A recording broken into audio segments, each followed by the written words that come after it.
आजुक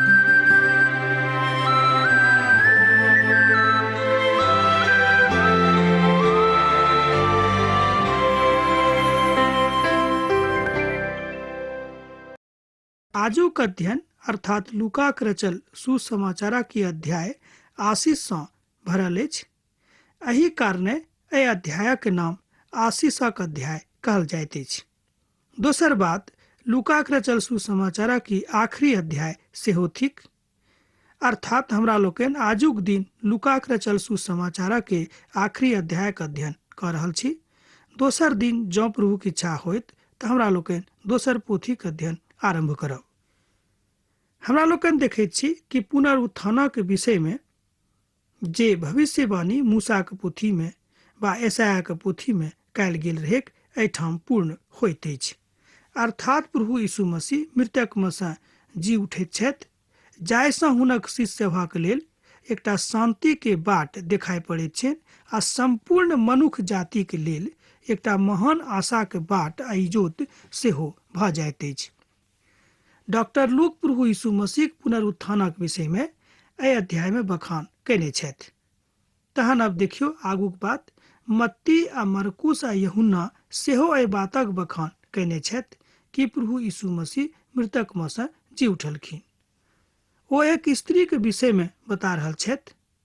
जहन ओ प्रभु यीशु के कब्रक भीतर जाकर देखैत छथि जे कब्र खाली अछि आर ओतऽ केओ नहि छथि, अर्थात प्रभु यीशु मसीह के मृत देही ओहिठाम नहीं छनि। ई देख कऽ उनका बड़ तकलीफ होइत छनि कि प्रभुक देही के उठा कऽ लऽ गेलिक। मुदा लूक मात्र एहन एकटा लेखक छथि जे प्रभु यीशु मसीह के पुनरुत्थानक विषय में एहि तरह बता रहल छथिन, बा एना कहियो कि एहि तरहक बखान कऽ रहल छथिन। डॉक्टर लूक तकरा बाद पवित्र आत्माक उपस्थिति आर शक्ति के बखान सेहो करैत छथि। लूक के जँ एहि अध्याय के देखबै 23 में तऽ प्रभु यीशु मसीह को एहि बातक बता रहल छथि जे हमरा सभक लेल बड़ जरूरी अछि। तहन ओहि पदक हमरा लोकनि देखब। सप्ताह के पहिल रोज बहुत भिनसरे में ओ एहि सुगंधित वस्तु के लऽ कऽ जे ओ तैयार कयने छलीह अयलीह। ओ पाथरक कब्र पर सँ लुढ़कल पौलीह, अर्थात ओ दूरे सँ देखैत छलीह कि प्रभु यीशु मसीह लग हमरा लोकनि जा रहल छी। मुदा जहन ओ स्त्री सब देखली जे पाथर के केओ कब्र पर सँ लुढ़का देने छथि, तहन ओ देख कऽ आश्चर्यचकित भऽ गेलीह। ओ तकरा बाद ओहिठाम से कनेक और आगाँ बढ़ैत छथि आ देखैत रहली जे कब्र पर सँ के पाथर के लुढ़का देने छिक। ओ कब्रक भीतर गेली, मुदा ओतऽ प्रभु यीशु मसीह के लोथ के नहीं देखली, अर्थात हुनक मृत देही के नहीं देखली। प्रभु के देही के ओ सब नहीं देखली। तहन हुनका सभक घबराहट बढ़ि गेलनि आ ओ सब विचार करऽ लागली जे प्रभु के देही के एहिठाम सँ के उठा कऽ लऽ गेलाह। मुदा ओ सब एहि बातक स्मरण नहीं कैली। जहन प्रभु यीशु मसीह हुनका सभक संगे अपन देहीक साथ जीवित छलाह, तहन ओ की कहने छलाह एहि बातक ओ सब बिसरा गेली। हमरो सब कहियो कहियो तकलीफ बेसी भेलाक कारणे प्रार्थना करय सँ आ जे काज परमेश्वरक सेवकाई के लेल अछि तकरा हमरा लोकनि बिसरा दैत छी। तहन एहि बातक अहाँ खूब गंभीरता सँ सीख सकैत छी। प्रभु ओहिठाम सँ चलि गेल छलाह कि आर कतौ चलि गेला, एहि बातक विषय में ओ सब विचार करऽ लगलखिन। जहन ओ सब ओहि बातक लऽ कऽ भौचक्का भऽ रहल छलीह, तहन दू पुरुष हुनका सन्मुख में उपस्थित भेलनि। ओ डेरा गेली और भूमि के दिस मुंह झुका कऽ ठाढ़ रहली। तहन ओ हुनका सँ कहलनि, अहाँ जीवित के मुअला में किएक खोजि रहल छी? ओ एतऽ नहीं छथि, ओ जीवित भऽ गेल छथि। स्मरण करू अहाँ को की कहने छलाह। ओ गलील प्रदेश में रहैत काल में की अहाँ सबके बाजने छलाह। की अहाँ एहि बातक बिसरा गेल छी? ई बात ओ दोनों मनुख हुनका स्मरण दियाबैत छनि। ई बात बड़ निश्चित अछि जे मनुखक पुत पापी के हाथे पकड़ावल जेता आ क्रूसक ऊपर उठावल जेता और तेसर दिन मृत्यु में से जी उठता है। तहन यीशु के बात हुनका स्मरण भेलनि। हमर भाई बहिन, हमर मित्रवर, की अहाँ एहि बातक ऊपर विश्वास करैत छी? हमर विश्वास अछि कि हमरा सब कहियो कहियो जहन अनेरे खूब तकलीफ दुख हमरा सभक जीवन में आबि जाइत अछि तऽ हमरा सबके थिकहुँ तकरो बिसरा दैत छी। अर्थात दुखक अधिकता के कारणे हमरा सभक मानसिक अवस्था एम्हर उम्हर भऽ जाइत अछि, वा सोझ गप में ना कहियो कि चरमरा जाइत अछि। बहुत विद्वान सब कहैत छथिन कि लूकाक रचल सुसमाचार तकर 24वां अध्याय खूब परिपूर्ण अछि आशीष सँ, अर्थात प्रभु यीशु मसीह के प्यार सँ ई अध्याय भरल अछि। तहन प्रभु यीशु मसीह के ओहि प्यारक जे मनुष्य जाति के संग कैलथि एहिठाम हमरा लोकनि देख रहल छी। तहन प्रश्न उठि रहल अछि कि जीवित में भऽ कऽ प्रभु यीशु मसीह ओहिठाम से कतऽ गेलाह? अर्थात परमेश्वरक महिमा हुनका सभक देखैके अवसर भेटतनि कि नहि, ई बात हुनका सभक मन में अब शंका भेनाइ आरंभ भऽ गेल अछि। ओ स्त्री सब एहि बातक कहियो सोचनैये नहि छलीह जे यहू तरहक बात हुनका सभक जिंदगी में उपस्थित भऽ जेतनि। मुदा एहिठाम भिनसरक पुनरुत्थानक विषय में बतायल गेल छैक। हमर भाई बहिन, एहिठाम हमरा लोकनि देखैत छी कि प्रभु यीशु मसीह मृतक में सँ जीवित भऽ जाइत छथि। तैं हम आरंभे में आजुक दिन अहाँ सँ बाजने छलहुँ हेँ कि एहि अध्यायक आशीषक अध्याय कहल जाइत अछि। स्त्री सब कब्र पर सँ लौट कऽ गेली और एहि बातक सबके बता देली। यह छल प्रभुक आत्मिक जिंदगी। अर्थात ओ जाकऽ सबके बाजि देली कि प्रभु यीशु मसीह मृतक में सँ जीवित भऽ गेल छथि। तहन पतरस उठि कऽ धौग कऽ कब्र पर गेलाह। ओ भूमि के देखलथि जे खाली कपड़ा पड़ल छैक।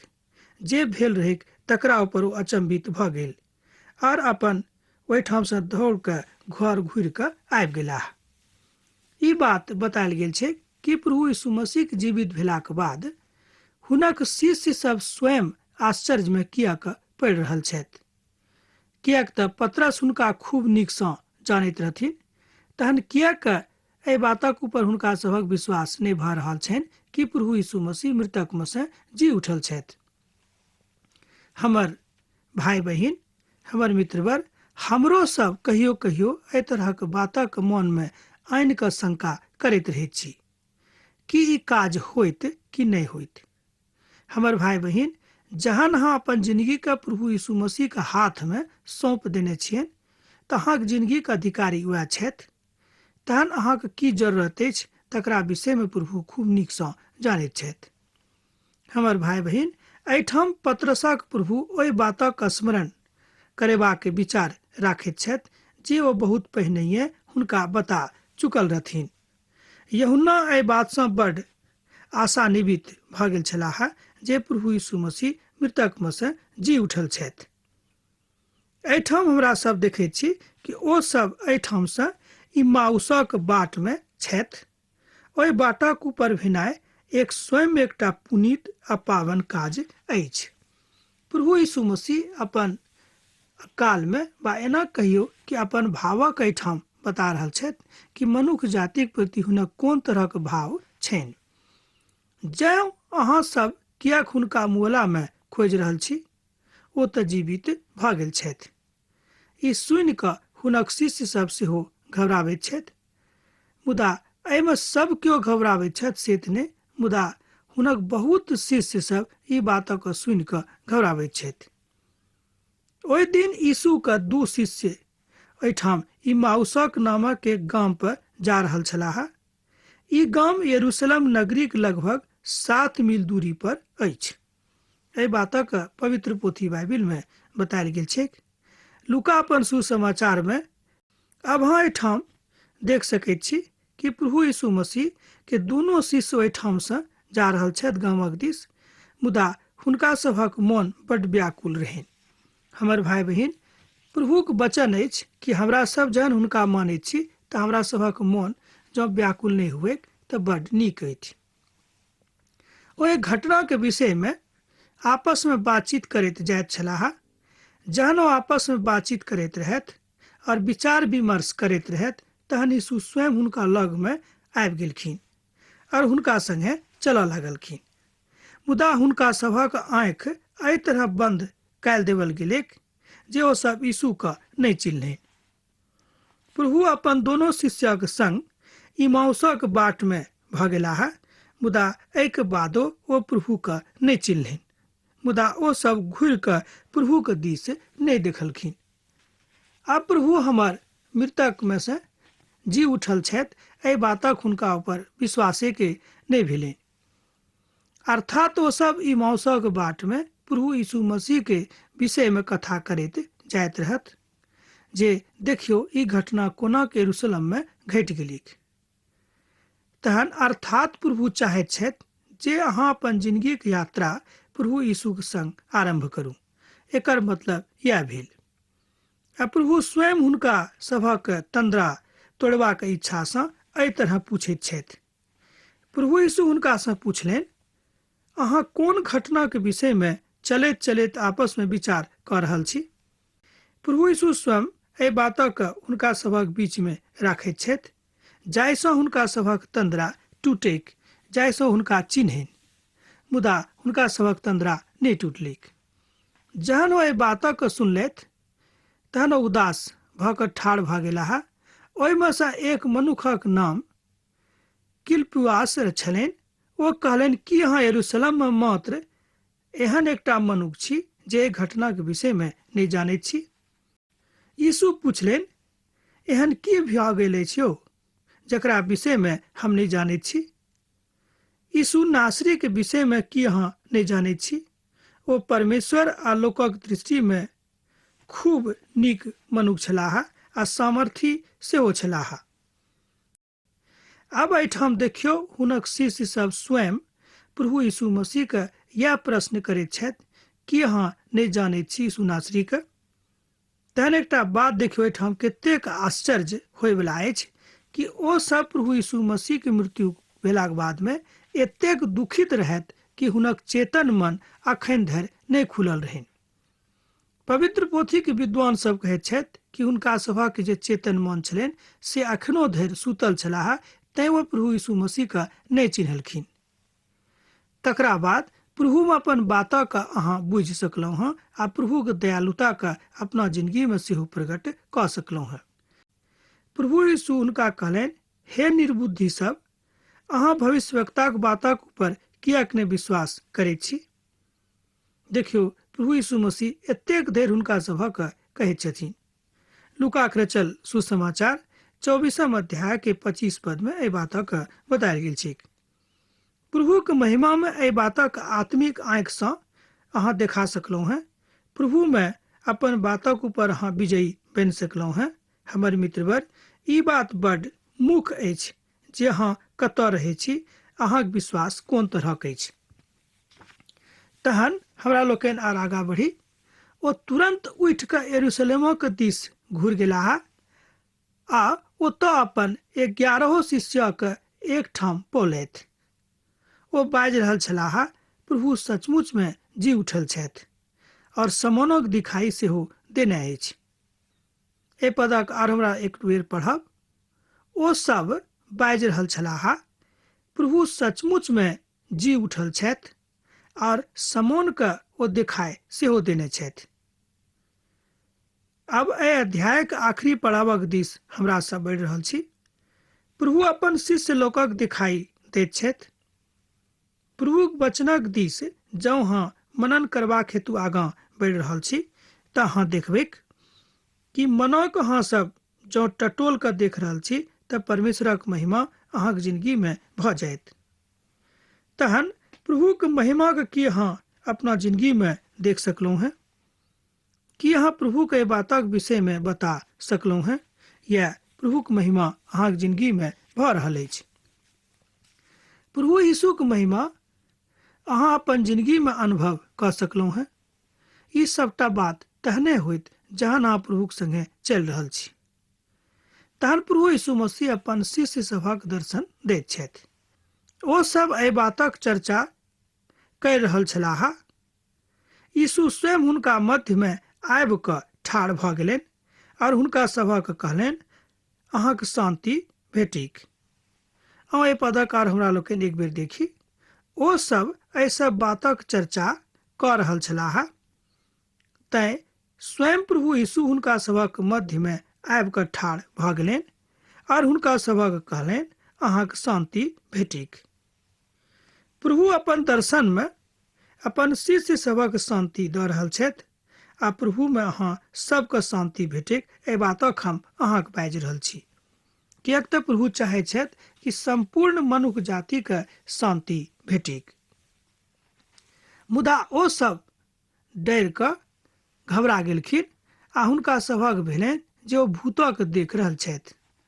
देखियौ हमर भाई बहिन, हुनक स्वयं के लोक सब वा एना कहियो हुनक एते नजदीकी लोक सब हुनका चिन्हैसँ इनकार करैत छथि।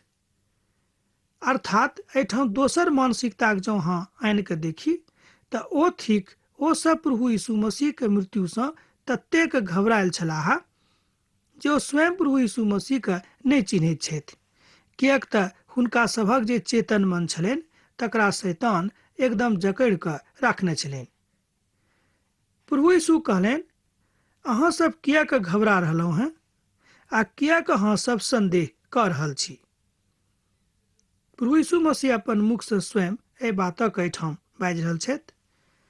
प्रभु यीशु कहलनि, अहाँ सब किएक घबरा रहलहुँ हैं आ किएक अहाँ सब संदेह कऽ रहल छी।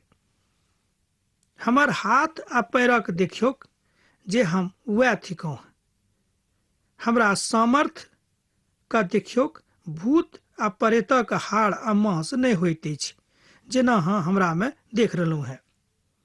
अर्थात प्रभु यीशु मसीह हुनका सभक तंद्राक तोड़े के कोशिश करैत छथि कि हिनका सभक तंद्रा टूटे। किएक तो सब हुनक बड़ प्रिय शिष्य सब छलाह जाहिसँ ओ सब जाकऽ परमेश्वरक राजक लेल सबठाम घुरे फिरे आ सुसमाचार सुनाबेक। एहि विचार से प्रभु यीशु मसीह कहलनि, अहाँ सब हमर देही के छू के देखियौक कि हाड़ मांसक अछि, किएक तऽ आत्मा का हाड़ मांस नहि होइत अछि। ई बाजि कऽ प्रभु अपन हाथ आ पैरक देखौलथि।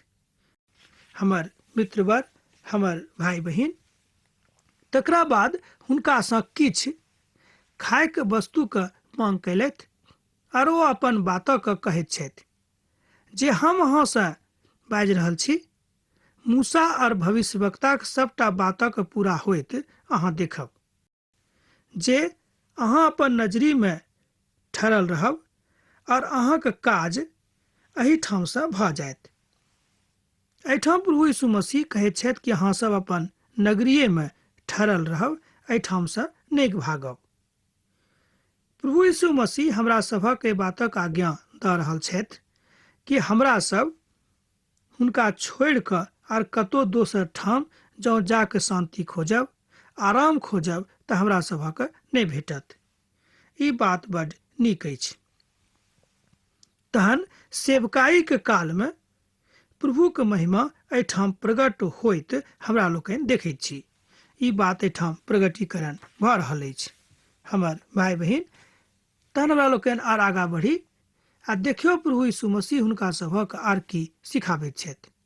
देखियौ, जाय बातक प्रतिज्ञा हमर पिता कयने छथि, हम तकरा अहाँक ऊपर पठाबे में जाबैत छी।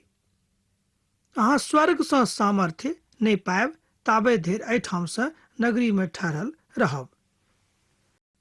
देखियौ, जाय बातक प्रतिज्ञा हमर पिता कयने रहथि, हम तकरा अहाँक ऊपर पठाबय बला छी। जाबे धरि अहाँ स्वर्गसँ सामर्थ्य नहि पायब ताबे धरि एहिठामसँ, एहि नगरीसँ नहि हटब, एहिठाम ठहरल रहब। अर्थात प्रभु यीशु की बात रहनि कि वो अपन रीतिसँ अपन सेवकाई कैलथि, मुदा ओ चेला सभक, अपन शिष्य सभक एहि बातक शिक्षा दऽ रहल छथि जे अहूँ सब अपन प्रयाससँ प्रार्थना कऽ कऽ परमेश्वरक राजक बढ़ोतरी के लेल काज करैत रहब। की एहि बातक अहाँ बुझि रहल छी? तहने अहाँ आगाँ जा सकलहुँ हैं। विश्वासक ऊपर आर दोसर कोनो बात नहि अछि। विश्वासक ऊपर यह एकटा कथा थिक जे अहाँ हुनका ऊपर विश्वास राखैत छी। एहि अध्याय के ई सबसँ पैघ घटना अछि।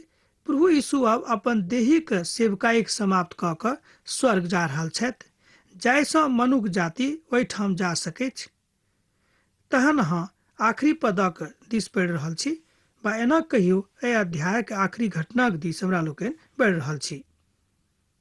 ई सबटा बात भेला के बाद प्रभु यीशु मसीह अपन शिष्य सभक जौर करैत छथि, जाहिसँ ओ अपन शिष्य सबसँ विदा लेत आ ई बाजि कऽ जे अहाँ सब परमेश्वरक राजक बढ़ोतरीक लेल काज करैत रहब, हम अहाँसँ विदा लऽ रहल छी। एहि तरह डॉक्टर लूक एहिठाम बता रहल छथिन कि प्रभु यीशु मसीह एहि संसारसँ कोना कऽ विदा भेलाह।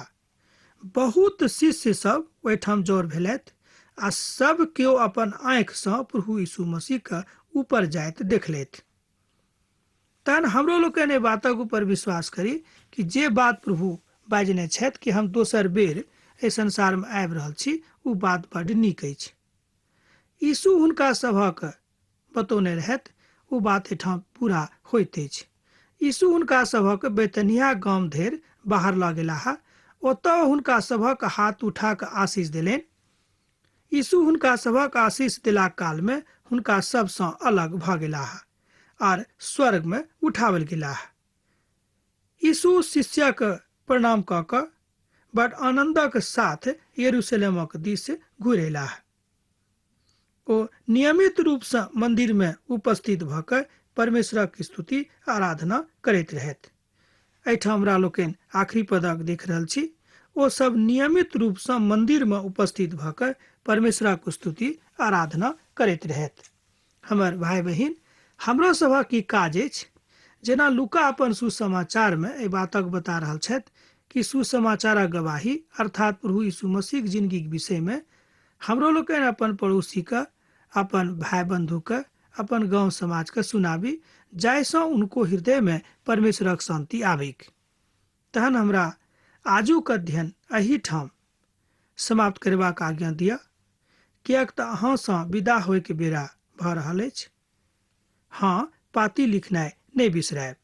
पाती हमरा एहिठाम लिखैत रहब, जाहिसँ हमरा लोकनि अहाँक लेल प्रार्थना करैत रहब। प्रभु यीशु मसीहक नेह सदिखन अहाँक जिंदगी में बनल रहेक। आमीन।